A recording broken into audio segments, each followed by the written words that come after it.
இப்போ நம்ம சூப்பரான டேஸ்ட்டான பாலைக்கு பொட்டேட்டோ கிரேவி பண்ண போகிறோம். அதுக்கு நான் ஒரு குக்கர் வச்சுருக்கேன். தேவையான அளவு எண்ணெய் ஊற்றிருக்கேன்.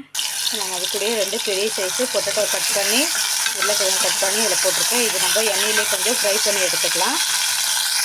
அதுக்குள்ளே இதுக்கு தேவையான மசாலா ஐட்டம் சேர்த்துக்கலாம். நான் 2 பழம் தக்காளி எடுத்துருக்கேன், 3 காஞ்ச மிளகா எடுத்துருக்கேன், கொஞ்சம் பூண்டு, ஒரு சின்ன சைஸு இஞ்சி. இதை நைஸாக நம்ம அரைச்சிட்டு வந்துடலாம்.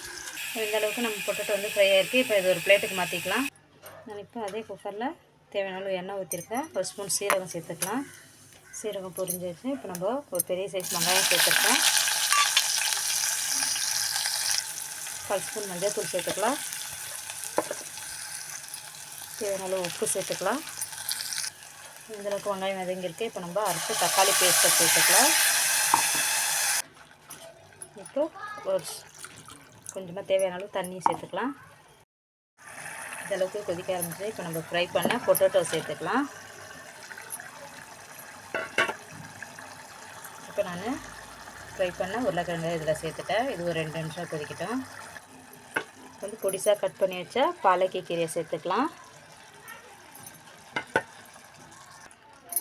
இது கூட 1/2 ஸ்பூனு சீரகத்தூள் சேர்த்துக்கலாம்.